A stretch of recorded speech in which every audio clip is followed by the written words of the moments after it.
Dr. Gehan Guntilaka, thank you very much for being here. Appreciate it. It's a pleasure.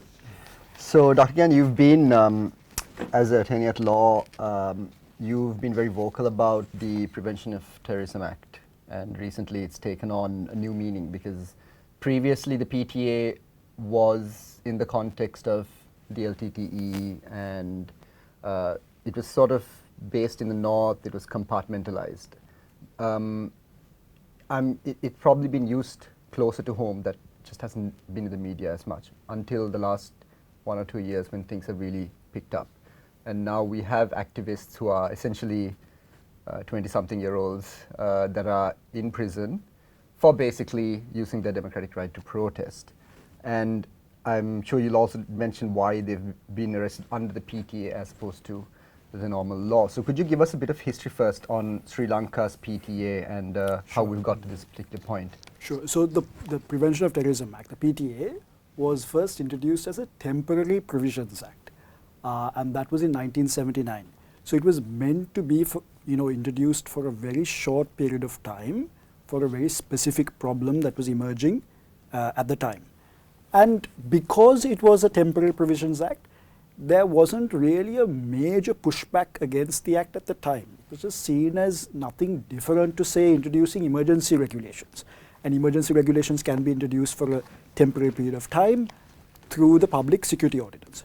So we also have this strange parallel security framework under the Public Security Ordinance, which enables the President to introduce emergency regulations to deal with, really severe national security crises. So we had that already on the statute books, and then you bring this Temporary Provisions Act in 1979 that we call the PTA. 40 odd years have passed. It's clearly not a Temporary Provisions Act.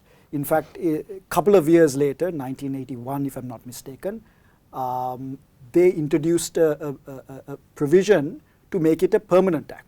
So now the Prevention of Terrorism Act is very much an act that has been entrenched on our statute books. So that was the history, and that really should be the starting point of the discussion on the PTA. Can you say what it was in reaction to? I mean, in the late 70s, there was a rise in militancy, and it was seen as an important measure to deal with that. Right. Also, the nature of the militancy, how law can be used to actually suppress militancy, all these things were not quite well understood. If anyone points to the PTA as a tool to actually deal with terrorism, that's laughable. Okay. Because Because the PTA has not been responsible for any actual suppression of terrorist activity. Right. So the PTA has been a tool of repression. Okay. And it's been a tool from the very beginning. And we can talk a little bit about the examples of the typical suspect that gets caught in the web of the PTA. You'll see that these are not, the sorts of people that you would associate with major terrorist plots or major terrorist leaders. These are people that are either peripherally, associated with some militant group, or not associated at all, but seem to be, in the wrong identity group, be it Right. A minority group like a Tamil during the Civil War, a Muslim in the context of Easter Sunday, or a student who in the context of insurrections in the past and the Aragalaya at present. So if you happen to be in the wrong identity group, then you become a typical target of the PTA. So I think, going back to the question of the Temporary Provisions Act in 1979, this was seen as a panacea to the problem of terrorism, and clearly was actually a poison as opposed to a panacea. So I think we have learnt that the PTA has been a fraud on the people in terms of what it promises to do, and it has been a tool of repression against the wrong types of people that society might have prejudices against. Right. And I think the PTA is a reflection of just how decrepit our legal system has become in terms of dealing with very serious crime. So, from a layman's perspective, what it seems to me is that the PTA is used to arrest someone when you don't have enough evidence to arrest someone. Is that essentially what it is? Is it just a fact of saying, okay, we need to arrest this person in a rush, we don't have enough evidence, but we suspect something. Is there a burden of proof of any sort that you present to anybody when you arrest someone with the PTA? This is what I want to ask. Okay, so the ordinary criminal law operates like this. If there's an offense, a person can be arrested depending on the nature of the offense.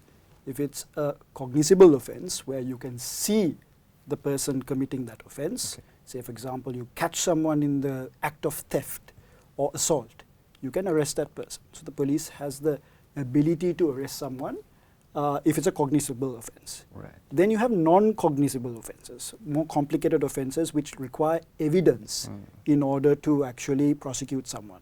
So like a fraud, for example, a check bouncing.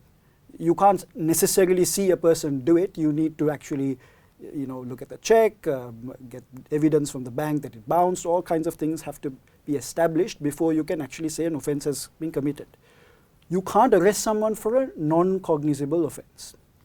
But in Sri Lanka's legal system, that's all mixed up. And the PTA is a sort of reflection of even clearly non-cognizable offences being lumped into a category of offences in which people can be arrested without a warrant. Right? So for example, failure to report an offence, right? That surely isn't a cognizable offence. You have to clearly establish some evidentiary background before you say this person is suspected of that offence. But under the PTA, person can be picked up without a warrant, without any notice for a alleged violation of that provision, right? Say take another offence like causing communal disharmony through one's words or actions.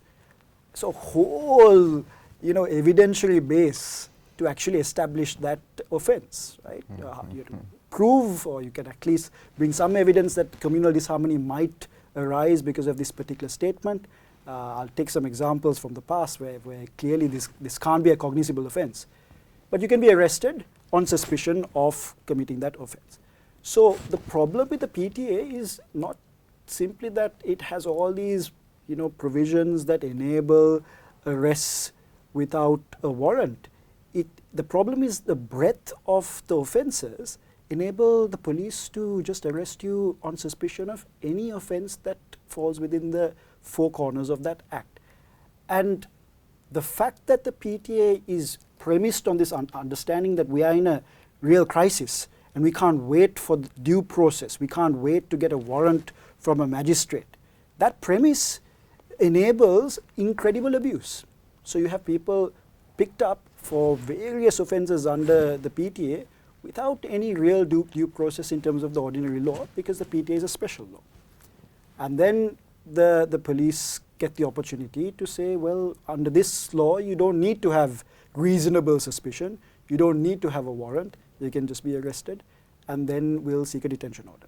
So you are certainly on the right track when you ask the question, is this really designed to pick up people against whom there's no concrete evidence? Because that certainly seems to be what the evidence suggests. And if you look at a recent Human Rights Commission report put on the website, I think in 2020, that looks at the prison system, it's a stark revelation of the problem. There are people in prison for up to 15 years. I think the worst case that they detected was a 15-year situation in which the person has been held in remand. That is, the person has not been actually convicted of an offence. 15 years. What that suggests is exactly what you're pointing to, that there is no concrete evidence against this person that can secure a quick conviction. So the PTA is a tool to short-circuit the system, the ordinary system, find a shortcut to holding people that are undesirable. Correct. And that goes to the major identity-related problem.